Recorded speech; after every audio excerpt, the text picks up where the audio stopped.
আসসালামু আলাইকুম প্রিয় শিক্ষার্থীরা, কেমন আছো? আশা করি নিশ্চয়ই ভালো আছো। আলহামদুলিল্লাহ, আমিও আল্লাহর রহমতে ভালো আছি। সবাইকে মনোবিজ্ঞানের ক্লাসে স্বাগতম।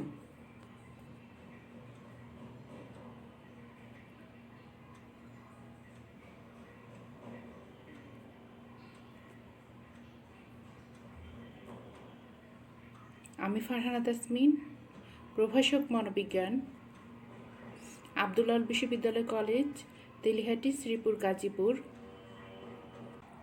পূর্ব পাঠের অবগতকরণ। গত ক্লাসে আমরা কি পড়েছিলাম মনে আছে তোমাদের? আমরা চল কাকে বলে, চলের শ্রেণীবিভাগ পড়েছিলাম। আচ্ছা বলো তো দেখি, চল কাকে বলে? যা কিছু পরিবর্তনশীল বা যাকে পরিবর্তন করা যায় তাকে চল বলে। মনোবিজ্ঞানে কয় ধরনের চল ব্যবহৃত হয় বলো তো? নিশ্চয়ই তোমরা বলতে পারছো। মনোবিজ্ঞানে 4 ধরনের চল ব্যবহার করা হয়: অনির্ভরশীল চল, নির্ভরশীল চল, মধ্যবর্তী বা অন্তর্বর্তী চল, বাহ্যিক চল। কোনো পরীক্ষণে আমরা যে চলের প্রভাব দেখতে চাই তাই হচ্ছে অনির্ভরশীল চল, আর অনির্ভরশীল চলের প্রভাবে যে চলের পরিবর্তন ঘটে সেটি হচ্ছে নির্ভরশীল চল। আর অনির্ভরশীল ও নির্ভরশীল চলের মধ্যে যে চল সম্পর্ক স্থাপন করে তা হচ্ছে মধ্যবর্তী চল। আর দেখো, বাহ্যিক চল যেসব চলের প্রভাব পরীক্ষণ পরিবেশে দেখতে চাওয়া হয় সেগুলো বাদে অন্য যেসব চল পরীক্ষণের ফলাফলের উপর প্রভাব বিস্তার করে সেগুলোকে বাহ্যিক চল বলে। অর্থাৎ যে সকল চলের প্রভাব আমরা পরীক্ষণ দেখতে চাই না সেগুলি হচ্ছে বাহ্যিক চল, আর যে সকল চলের প্রভাব আমরা পরীক্ষণে দেখতে চাই সেগুলোকে কি বলে? অনির্ভরশীল চল। আর যে সকল চলের প্রভাব দেখতে চাই না কোনো পরীক্ষণে সেটা হচ্ছে গিয়ে বাহ্যিক চল। যেমন হচ্ছে বাইরের তুমুল হট্টগোল, মিছিলের স্লোগান, বাইরের গবেষণাগারের তাপমাত্রা, এগুলো হচ্ছে বাহ্যিক চল। গবেষণাগারের তাপমাত্রা, পারিপার্শ্বিক এলাকার গোলমাল, মিছিলের স্লোগান। মুখস্থ করার সময় কোনো কিছু মুখস্থ করার সময় যদি কক্ষের তাপমাত্রা খুব বেশি অথবা কক্ষের বাইরে যদি তখন তুমুল হট্টগোল চলতে থাকে তবে তা কবিতাটি মুখস্থ করার ক্ষেত্রে প্রভাব বিস্তার করতে পারে। কি হচ্ছে, কোনো কিছু মুখস্থ করার ক্ষেত্রে যদি বাইরে তুমুল হট্টগোল বা কক্ষের তাপমাত্রা খুব বেশি হয় তবে তা মুখস্থ করার ক্ষেত্রে প্রভাব বিস্তার করতে পারে। তাই আমাদেরকে কোনো পরীক্ষণ আমরা কি করি, যে চল প্রভাব দেখতে চাই সেই চল ব্যতীত অন্য যে সকল চল পরীক্ষণের উপর প্রভাব বিস্তার করে সেই চলগুলোকে আমাদেরকে নিয়ন্ত্রণ করতে হবে। আর এর জন্য আজকের পাঠ আমাদের চল নিয়ন্ত্রণের কৌশল।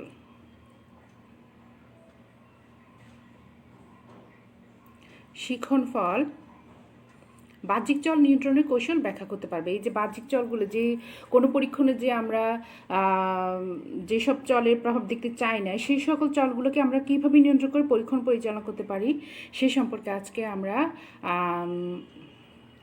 জানতে পারবো এবং বলতে পারবো।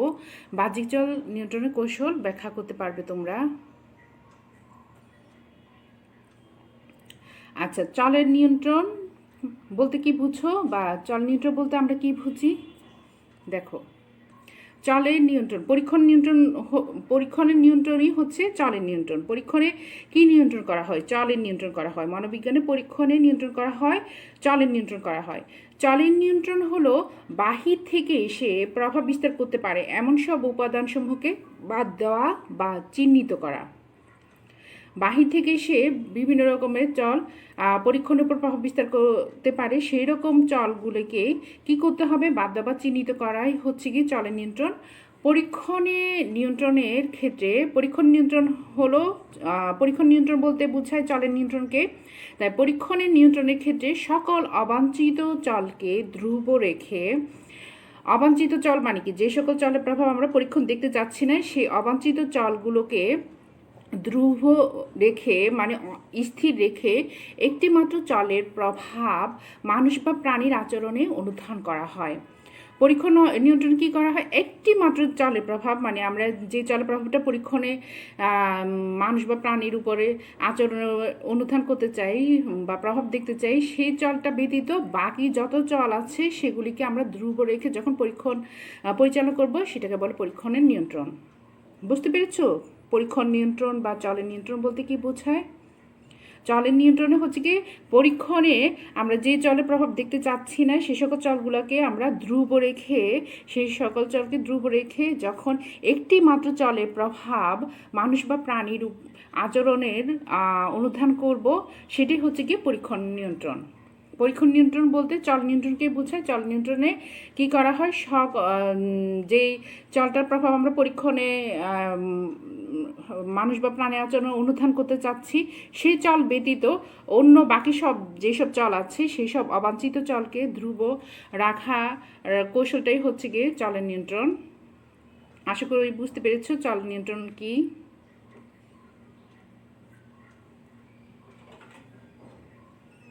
চল নিয়ন্ত্রণের কৌশল। চল নিয়ন্ত্রণের কৌশলের মধ্যে 1 নাম্বার হচ্ছে গিয়ে অপসারণ, এলিমিনেশন। 2 হচ্ছে অবস্থার সমতা, কনস্ট্যান্সি অফ কন্ডিশনস। তুল্য মূল্যায়ন, ব্যালেন্সিং। প্রতিতুল্য মূল্যায়ন, কাউন্টার ব্যালেন্সিং। দ্বৈবায়ন পদ্ধতি, র্যান্ডমাইজেশন।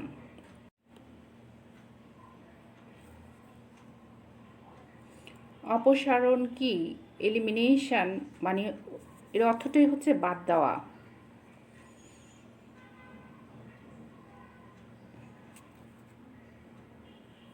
পরীক্ষক যদি কোনো বিশেষ বাহ্যিক চলকে চিহ্নিত করতে পারেন তবে সেটিকে বর্জনের মাধ্যমে নিয়ন্ত্রণ করার কৌশলই হচ্ছে অপসারণ।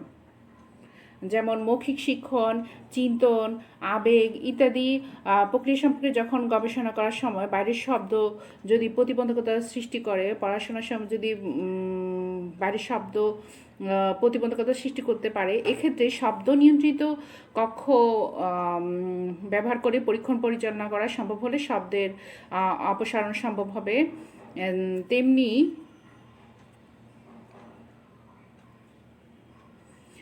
পরীক্ষণের সময় যদি বাইরের অযাচিত ব্যক্তি যাদের আগমন কাঙ্ক্ষিত নয়, অনাকাঙ্ক্ষিত ব্যক্তির আগমন বা অযাচিত ব্যক্তির উপস্থিতি অনেক সময় কি করে পরীক্ষণের বিঘ্ন ঘটায়। অযাচিত ব্যক্তির আগমন কি হয়, পরীক্ষণে বিঘ্ন ঘটায়। এক্ষেত্রে তাদের আগমন নিষিদ্ধ করা যায়।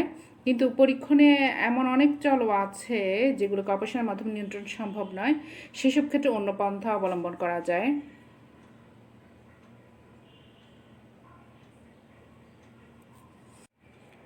মুখস্থ করার সময় যদি কক্ষের তাপমাত্রা খুব বেশি অথবা কক্ষের বাইরে যদি তখন তুমুল হট্টগোল চলতে থাকে তবে তার কবিতাটি মুখস্থ করার ক্ষেত্রে প্রভাব বিস্তার করতে পারে।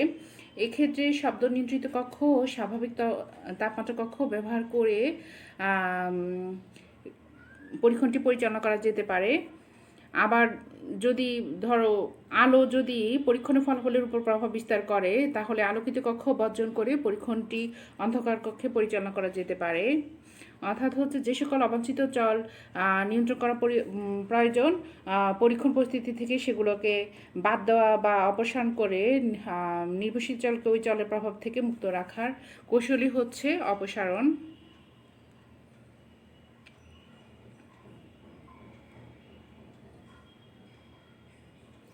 অবস্থার সমতা বা ধ্রুবকতা কি? কনস্ট্যান্সি অফ কন্ডিশনস।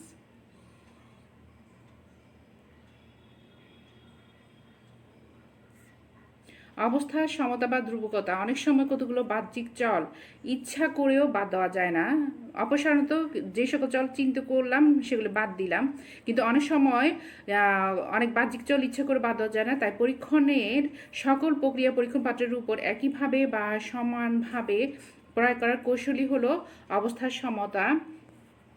যেমন সময়।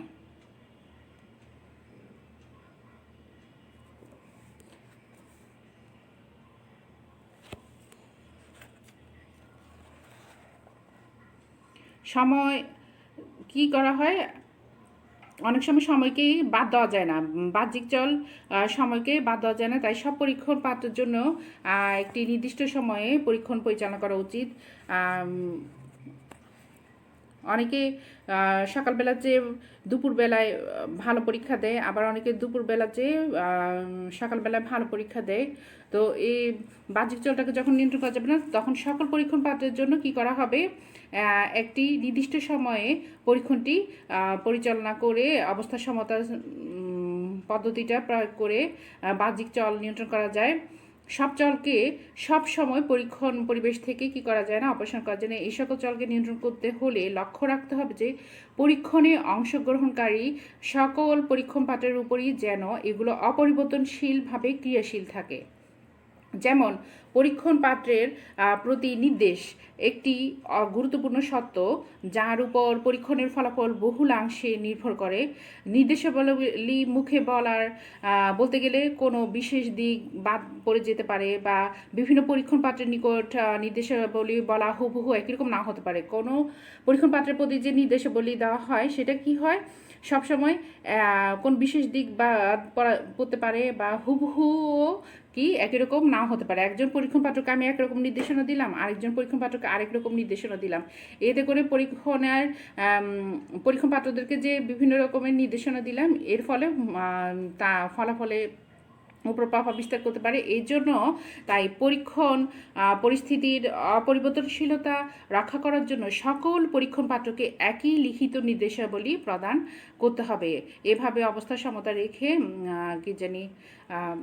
চলের নিয়ন্ত্রণ করা যায়। এমনিভাবে আলোর পরিমাণ, অন্যান্য উদ্দীপক, যন্ত্রপাতি, নির্দেশাবলী ইত্যাদি প্রসঙ্গে সব পরীক্ষণ পাত্র বেলায় সমান, অভিন্ন ও অপরিবর্তিত অবস্থায় নিশ্চিত রাখা সম্ভব। আবার ধরা যাক, আমরা জানতে চাই ঘুমের বড়ি সেবনে ঘুমের পরিমাণ বৃদ্ধি পায় কি না। এক্ষেত্রে পরীক্ষণের শর্ত হচ্ছে সত্যিকারের ঘুমের বড়ি সেবন করতে দেওয়া পরীক্ষণ পাত্রদের।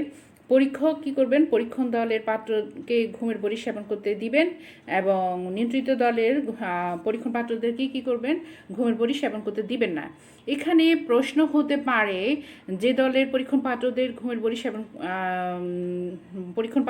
বড়ি সেবন করেছে তারা অধিক পরিমাণে ঘুমাবার পিছনে দুটি কারণ কাজ করবে, যথা ঘুমের বড়ি রাসায়নিক ক্রিয়ার ফলে বেশি পরিমাণে তাদের ঘুম হবে, আবার ঘুমের বড়ি সেবন করার ফলে পরীক্ষণ পাত্রদের মধ্যে মানসিক প্রস্তুতি দেখা দিবে। এরূপ মানসিক প্রস্তুতি ঘুমের জন্য দায়ী হতে পারে। ওদেরকে পরীক্ষণ পাত্রদেরকে যখন নির্দেশনা দেওয়া হবে যে তোমাদেরকে ঘুমের বড়ি সেবন করতে দিব, তখন তাদের মধ্যে এক ধরনের মানসিক প্রস্তুতি শুরু হবে। এরূপ মানসিক প্রস্তুতি কি হবে, ঘুমের জন্য দায়ী হতে পারে। এক্ষেত্রে মানসিক প্রস্তুতি একটি বাহ্যিক চল হতে পারে।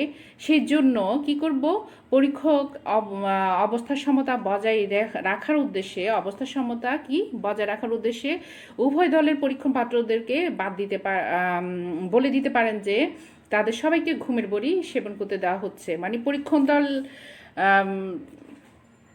নির্ভরশীল জলের উপর অনির্ভরশীল জলের প্রভাব দেখার জন্য পরীক্ষক কী করবেন, দুটি দল ব্যবহার করবেন। একটি হচ্ছে পরীক্ষণ দল, আরেকটি হচ্ছে কি নিয়ন্ত্রিত দল। পরীক্ষণ দলের উপরে কী করবেন, ঘুমের বড়ি সেবন করতে দিবে তাদেরকে, আর যারা নিয়ন্ত্রিত দল তাদেরকে চিনি মিশ্রিত বড়ি সেবন করতে দিবেন। কিন্তু পরীক্ষক অবস্থার সমতা বজায় রাখার জন্য, যাতে তাদের মধ্যে মানসিক প্রস্তুতিটা দুই দলের মধ্যে সমানভাবে অবস্থার সমতা বজায় রাখে, সেজন্য পরীক্ষণ পাত্র কী করবেন, দুই দলকে নির্দেশ দিবেন যে তাদের সবাইকে ঘুমের বড়ি সেবন করতে দিবেন। তাহলে বলা যাবে যে পরীক্ষণের সত্যের পার্থক্য করা হয়েছে এবং অবস্থার সমতা বজায় রাখা সম্ভব হয়েছে।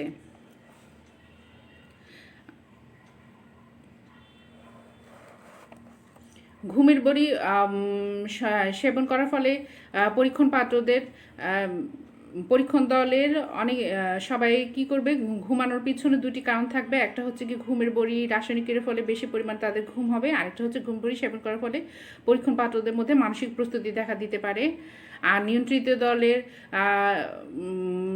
সাথে যাতে এই মানসিক প্রস্তুতিটা সমানভাবে অবস্থার সমতা বজায় থাকে, এই জন্য পরীক্ষক কী করবেন, দুই দলকে নির্দেশনা দিবেন যে দুই দলকে ঘুমের বড়ি সেবন করতে দেওয়া হচ্ছে। এভাবে অবস্থার সমতা বা দুর্বলতা বজায় রাখা হয়। অর্থাৎ কি হচ্ছে, পরীক্ষণ পাত্রের উপর একইভাবে বা সমানভাবে প্রয়োগ করার কৌশলই হলো পরীক্ষণের সকল প্রক্রিয়া পরীক্ষণ পাত্রের উপর একইভাবে বা সমানভাবে প্রয়োগ করার কৌশলই হলো অবস্থার সমতা। আশা করি বুঝতে পেরেছো। তুল্য মূল্যায়ন ব্যালেন্সিং কি?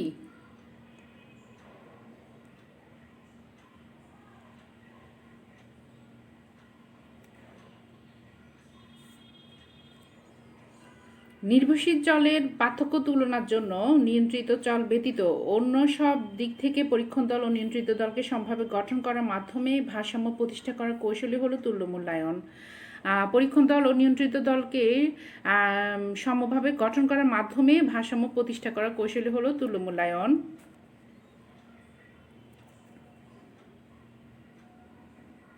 সকল বৈশিষ্ট্যের দিক থেকে সমান সমান দুটি দল গঠন করে একটি দলের উপর অনির্ভরশীল জল প্রয়োগ করা হয়, কিন্তু অন্য দলের উপরে নির্ভরশীল জল প্রয়োগ করা হয় না। তাই দুটি দলের নির্ভরশীল জলের মধ্যে পার্থক্য পরিলক্ষিত হলে সেজন্য অনির্ভরশীল জলকেই দায়ী করা হয়। নির্ভরশীল জলের পার্থক্য তুলনার জন্য নিয়ন্ত্রিত জল ব্যতীত অন্য সব দিক থেকে পরীক্ষণ দল ও নিয়ন্ত্রিত দলকে সমভাবে গঠন করার মাধ্যমে ভারসাম্য প্রতিষ্ঠা করার কৌশল হল তুল্য মূল্যায়ন। মানে পরীক্ষণ দল ও নিয়ন্ত্রিত দলকে সমানভাবে গঠন করা হবে, এটা হচ্ছে তুল্য মূল্যায়ন। দেখো এখানে ভারসাম্য সৃষ্টি করছে কোনটি, উপরেরটি নাকি নিচেরটি? এখানে একটি পাত্র আছে, এখানে তিনটি পাত্র আছে, তাইলে এটা ভারসাম্য সৃষ্টি করছে না। এখানে তিনটি পাত্র আছে, আবার এখানে তিনটি পাত্র আছে, এটি ভারসাম্য সৃষ্টি করছে। এরকম পরীক্ষণ দল ও নিয়ন্ত্রিত দল সকল বৈশিষ্ট্য থেকে সমভাবে গঠন করার কৌশলটাই হচ্ছে তুল্য মূল্যায়ন। বুঝতে পারছো? যেমন কোনো একটা পরীক্ষণ পরিচালনা করার জন্য যদি 4 জন মহিলা এবং ধরো এখানে কয়েকজন মহিলা 1 2 3 4 5 6 জন মহিলা এবং 4 জন পুরুষ আমরা পাই, তাহলে পরীক্ষণ দল ও নিয়ন্ত্রিত দলে এই পরীক্ষণ পাত্রদের এমনভাবে বন্টন করে দিব যাতে উভয় দলে সমান লিঙ্গের পরীক্ষণ পাত্র থাকে। যেমন এখানে হচ্ছে গিয়ে 6 জন মহিলা থেকে 1 2 3 পরীক্ষণ দলে, আবার নিয়ন্ত্রিত দলে 1 2 3 3 জন করে মহিলা, আর 4 জন পুরুষ থেকে এখানে 2 জন, এখানে 2 জন। এটা হচ্ছে গিয়ে তুল্য মূল্যায়ন বা ভারসাম্য সৃষ্টি। বাহ্যিক চল নিউটনের এই অন্যতম কৌশলটাই হচ্ছে তুল্য মূল্যায়ন বা ভারসাম্য সৃষ্টি। পরীক্ষণ দল ও নিয়ন্ত্রিত দল সব সত্যের দিক থেকেই সমান সমান থাকবে। পার্থক্য শুধু এটুকু যে পরীক্ষণ দলে একটি অনির্ভরশীল জল প্রয়োগ করা হবে, কিন্তু নিয়ন্ত্রিত দলে অনির্ভরশীল জল প্রয়োগ করা হবে না। যেসব ক্ষেত্রে সবগুলো বাহ্যিক চল চিহ্নিত করা যায় না, সেই সব ক্ষেত্রে এই পদ্ধতি অবলম্বন করা হয়। এখানে যদি পরীক্ষণ পাত্রদের মধ্যে লিঙ্গের প্রভাব নিয়ন্ত্রণের জন্য এভাবে সমভাবে বন্টন করা যায়। আরেকটা উদাহরণ দেখো, ভারসাম্যকরণ একটা ছক দেখো।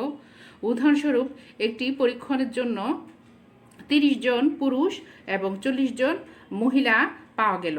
লিঙ্গভেদে আচরণের তারতম্য ঘটতে পারে, তাই লিঙ্গের প্রভাব নিয়ন্ত্রণের জন্য পরীক্ষণ ও নিয়ন্ত্রিত দলে এমনভাবে গঠন করতে হবে যেন প্রতি দলে 15 জন পুরুষ এবং 20 জন মহিলা অন্তর্ভুক্ত হয়। এটাই হচ্ছে কি ভারসাম্য তুল্য মূল্যায়ন বা ভারসাম্যকরণ সৃষ্টি। আশা করি বুঝতে পেরেছ যে পরীক্ষণ দল ও নিয়ন্ত্রিত দল সকল বৈশিষ্ট্যের দিক থেকে সমানভাবে তাদেরকে গঠন করা, পরীক্ষণ দল ও নিয়ন্ত্রিত দল গঠন করার পদ্ধতিটাই হচ্ছে গিয়ে তুল্য মূল্যায়ন বা ভারসাম্য সৃষ্টি। এমসি গুইগান 1969 সালে ভারসাম্যকরণ পদ্ধতি আলোচনা করতে গিয়ে গবেষকের পার্থক্যের দৃষ্টান্ত দিয়েছেন। মনে করি 2 জন গবেষক যৌথভাবে একটি গবেষণা করছেন।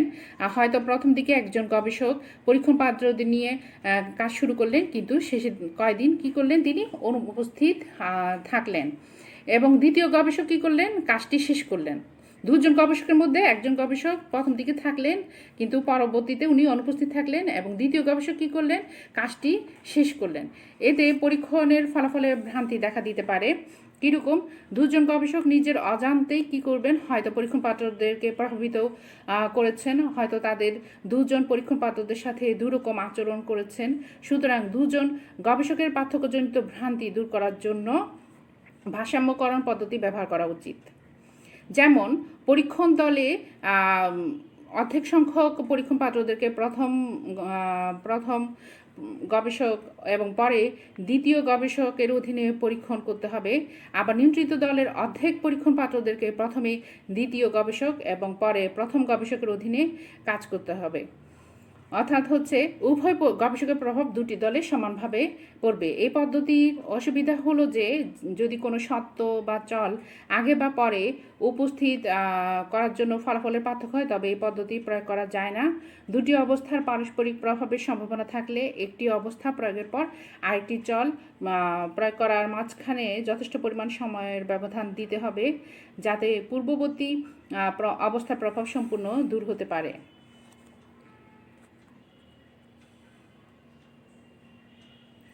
প্রতিতুল্য মূল্যায়ন কি? প্রতিতুল্য মূল্যায়ন বা প্রতিভারসাম্য সৃষ্টি, কাউন্টার ব্যালেন্সিং, বিভিন্ন পরীক্ষণমূলক অবস্থার প্রভাব সকল পরীক্ষণ পাত্রের মধ্যে সমভাবে বিতরণ করে দেওয়ার জন্য যে পদ্ধতি ব্যবহৃত হয় তাকে প্রতিতুল্য মূল্যায়ন বলে। প্রতিভারসাম্যকরণ পদ্ধতিতে অনুশীলন AB এবং BA এই আকারে প্রকাশ করা হয়।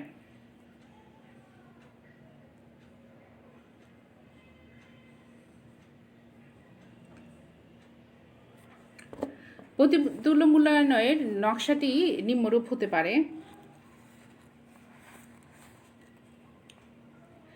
উদাহরণস্বরূপ একজন পরীক্ষণ পাত্রকে কোনো কাজে বাম হাতে 20 বার অনুশীলন করার পর আবার তার ডান হাতে 20 বার অনুশীলন করতে হবে।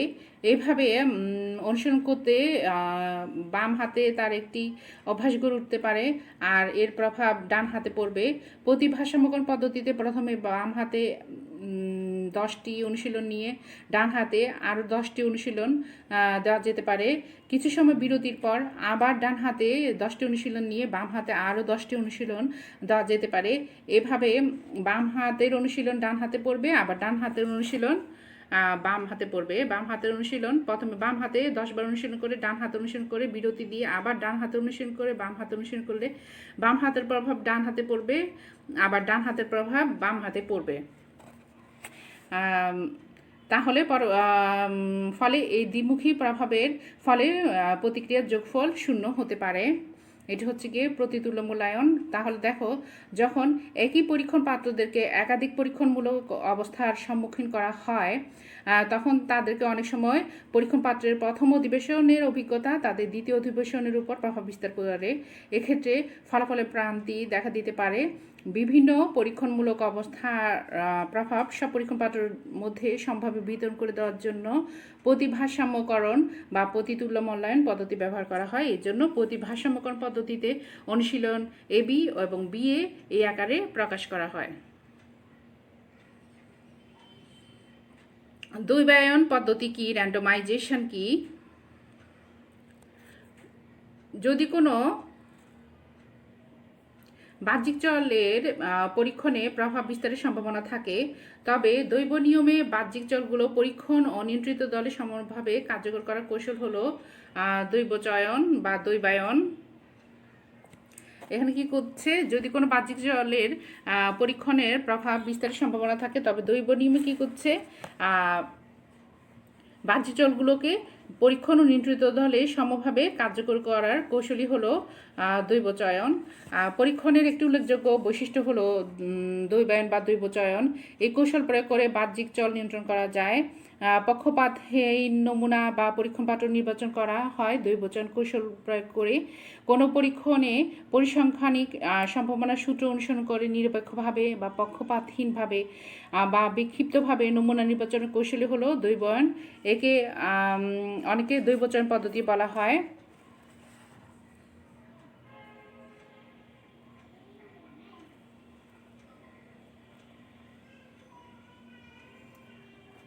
দৈবচয়ন কৌশলে পরীক্ষণ পাত্র নির্বাচনের নিয়মসমূহ, একটি হচ্ছে জোড় বিজোড় পদ্ধতি, আরেকটি হচ্ছে লটারি পদ্ধতি।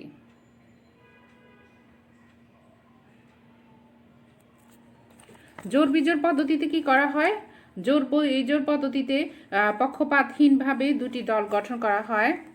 যেমন ধরো আব্দুল আল বিশ্ববিদ্যালয় কলেজের একাদশ শ্রেণীর ছাত্রকে দুটি দলে ভাগ করার প্রয়োজন।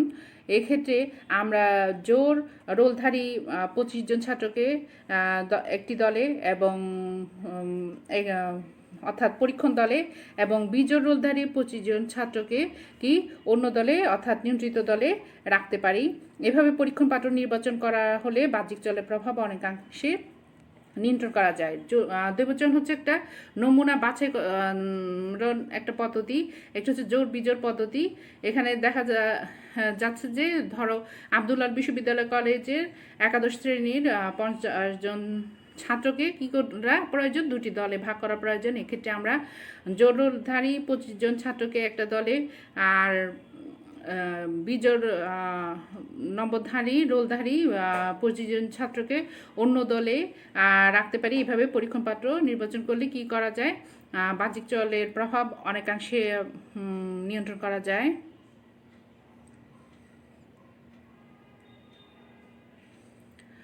লটারি পদ্ধতির সাথে তোমরা সবাই পরিচিত।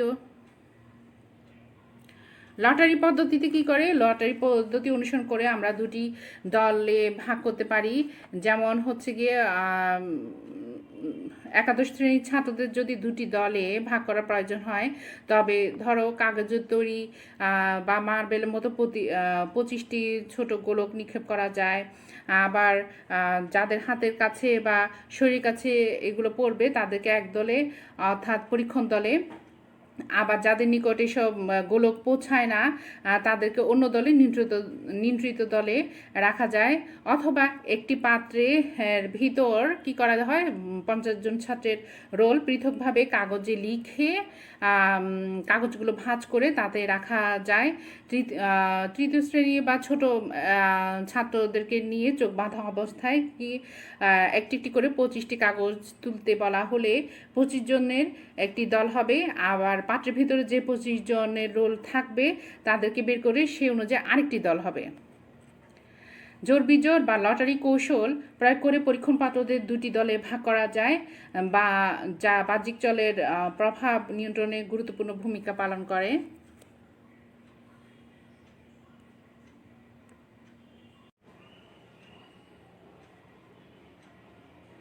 চলের সুবিধাজনক ব্যবহার, ম্যানিপুলেশন অফ ভেরিয়েবলস।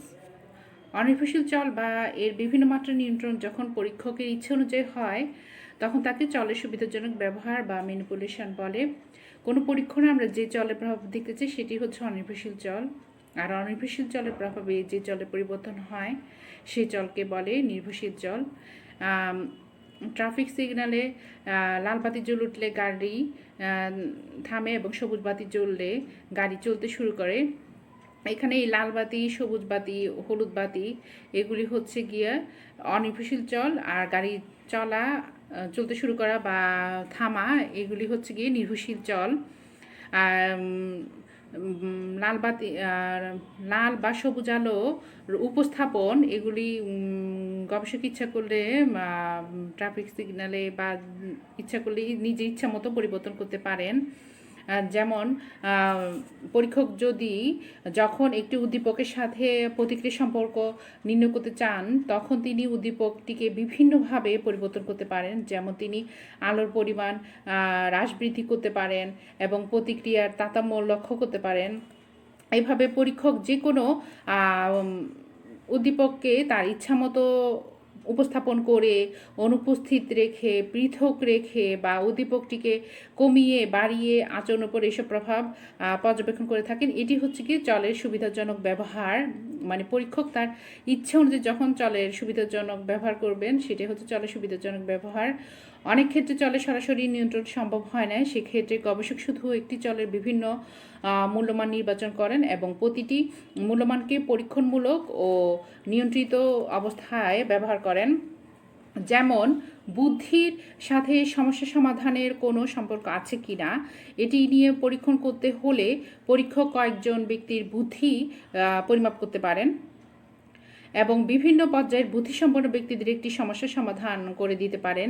এখানে তিনি বুদ্ধিকে সরাসরি নিয়ন্ত্রণ করছেন না, তবে বিভিন্ন পর্যায়ের বুদ্ধিজ্ঞ সম্পন্ন ব্যক্তি নির্বাচন করে বুদ্ধির তারতম্য সৃষ্টি করেছেন। কোনো পরীক্ষণের সমস্যা যদি হয়, প্রাণীর নিজস্ব বৈশিষ্ট্য ও অভ্যন্তরীণ অবস্থাসমূহের সাথে প্রতিক্রিয়ার সম্পর্ক নির্ণয় করা, তবে প্রাণীর অভ্যন্তরীণ চলসমূহকে নিয়ন্ত্রণ করতে হবে। কিন্তু অভ্যন্তরীণ চলসমূহ নিয়ন্ত্রণ খুব সহজ নয়। যেমন পরীক্ষণ পাত্রের বয়সের সাথে প্রতিক্রিয়াকরণের সম্পর্ক নিয়ে গবেষণা করা হবে। এখানে খুশিমতো ব্যক্তির বয়স পরিবর্তন করা যায় না, তবে পরীক্ষক বিভিন্ন বয়সের পরীক্ষণ পাত্র নিয়ে পরীক্ষণ পরিচালনা করতে পারেন। এইভাবে পরীক্ষক অনির্ভরশীল চল নিয়ন্ত্রণ করতে পারেন। এসবই হলো ম্যানিপুলেশন বা চলের সুবিধাজনক ব্যবহার। তাহলে হচ্ছে অনির্ভরশীল চল বা বিভিন্ন মাত্রার নিয়ন্ত্রণ পরীক্ষক যখন নিজের ইচ্ছে অনুযায়ী করতে পারেন, তখন তাকে চলের সুবিধাজনক ব্যবহার বা ম্যানিপুলেশন বলে। আশা করি বুঝতে পেরেছ।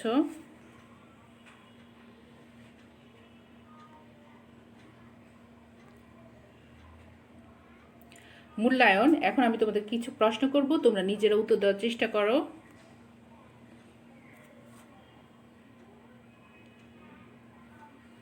একটি পরীক্ষণে 30 জন মহিলা ও 40 জন পুরুষ রয়েছে। আচরণে লিঙ্গভেদে তারতম্য না করার জন্য চল নিয়ন্ত্রণে কোন পদ্ধতি ব্যবহার করা যায় বলো তো? নিশ্চয়ই তোমরা উত্তর দিতে পেরেছ। এটি হবে তুল্য মূল্যায়ন পদ্ধতি ব্যবহার করা যায়। আচ্ছা বলো তো, চলের নিয়ন্ত্রণ কি বা পরীক্ষণ নিয়ন্ত্রণ কি? পরীক্ষণ নিয়ন্ত্রণই হচ্ছে চলের নিয়ন্ত্রণ। চলের নিয়ন্ত্রণ হলো বাহির থেকে এসে প্রভাব বিস্তার করতে পারে এমন সব উপাদানসমূহকে বাদ দেওয়া, চিহ্নিত করা বা ধ্রুব রাখা। চলের নিয়ন্ত্রণ কি? বাইরে থেকে এসে পরীক্ষণের উপর প্রভাব বিস্তার করতে পারে এমন সব চলকে, অর্থাৎ অবাঞ্ছিত চলগুলোকে বাদ দেওয়া, চিহ্নিত করা বা ধ্রুব রাখাটাই হচ্ছে গিয়ে চল নিয়ন্ত্রণ। অপসারণ কি? পরীক্ষক যদি কোনো বিশেষ বাহ্যিক চলকে কী করেন, চিহ্নিত করতে পারেন, তবে সেটিকে বর্জনের মাধ্যমে, বাদ দেওয়ার মাধ্যমে নিয়ন্ত্রণ করা যায়। এই কৌশলই হলো অপসারণ। অবস্থার সমতা বা ধ্রুবকতা কি? আশা করি তোমরা উত্তর দিতে পারছ।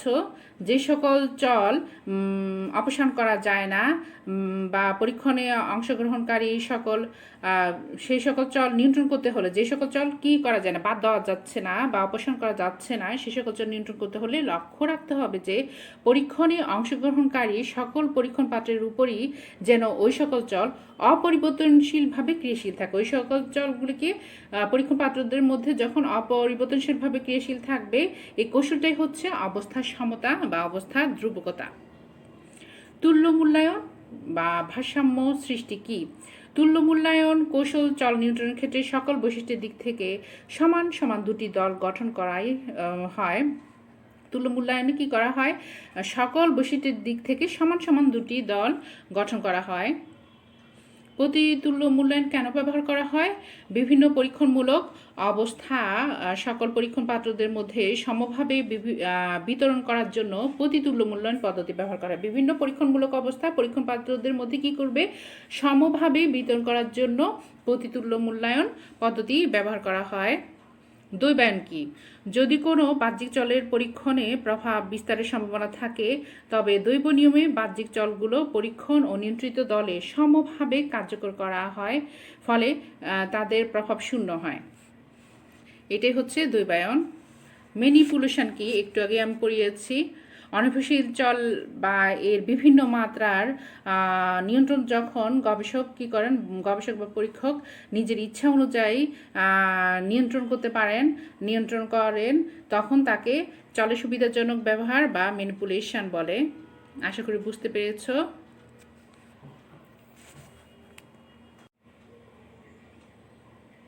বাড়ির কাজ। বাহ্যিক চল নিয়ন্ত্রণের কৌশল ব্যাখ্যা করো। সবাই তোমাদের পাঠ্য বই সাহায্য নিয়ে এবং এই ভিডিও লেকচার সাহায্য নিয়ে বাড়ির কাজটি করে ফেলবে, বাসায় মনোযোগ দিয়ে পড়বে। সবাই আজকের ক্লাস এই পর্যন্ত। সবাই ভালো থাকো, সুস্থ থাকো এই কামনা করে আজকের ক্লাস এখানে শেষ করছি। আল্লাহ হাফেজ।